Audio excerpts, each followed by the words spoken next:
I'm alone now, but I'm free. And there's not too many can say that. I need never be alone, and that's the beauty. A woman need never be alone, as long as men crave what she has, and that never gives out. When I got married, God help me, I was only a slip of a thing. I had no idea what I was in for.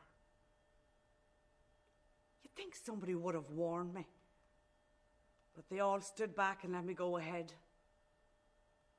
Marriages are the only safe place for a young girl. You'll have a home. You'll have security. My marriage was a lifelong battle, with me always on the defensive, and my husband trying to bend my will right from the beginning. Oh, there were words of love, blandishments. Didn't he call me a fair mare one time, and him drunk? You're a fair old mare, he said. And he spent after being astride me for the one bare minute.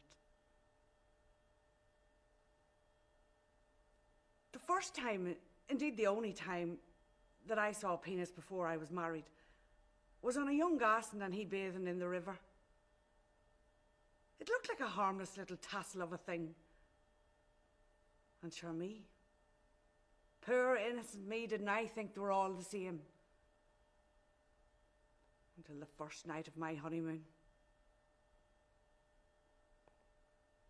You'd think my love life, already trimmed and stunted to the marrow, would have to endure any more. But the awful truth was that my love life, my morals, my deed and word were dominated by an old man in a black suit, a Roman collar and the smell of snuff. I was suffocated by the presence of that old man. He sat in his confession box, withering and me not knowing where to turn for guidance. My husband never seen me naked. He never seen me white and shiny and shivering without a blemish on me from head to heel. He must have thought that I was as frigid and cold as a frozen lake. How could I thaw with my upbringing and my faith, my holy, holy faith? I cursed the stifling, smouldering smell of that religion that withered me of my living, my loving, my womanhood.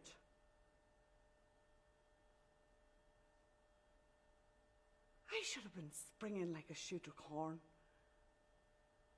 I should have been tingling with love.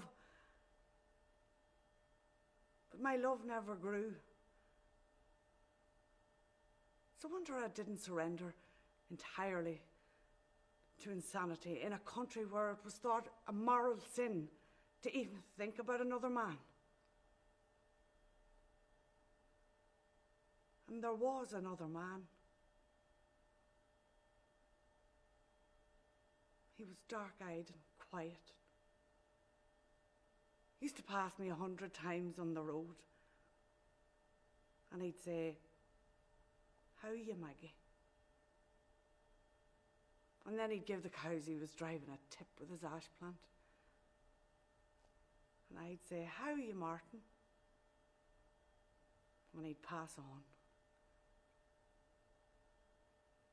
I seen him blush once. But he never uttered a word of love to me in all those years. And I longed for him. I craved him in my dreams. And me thinking how lovely it would be to walk with him in the dewy fields. And he did blush. And yet I never beamed at that man, or set my cap for him, or shook his hand, or winked at him, or give him the slightest clue as to the names that I called him and us cuddled together in those dreams. My curly ram, my sugar stick, my darling. He's dead now, that dark-eyed man. My husband is dead too. And before too long, I will be dead. But I can have anything I want for a while anyway.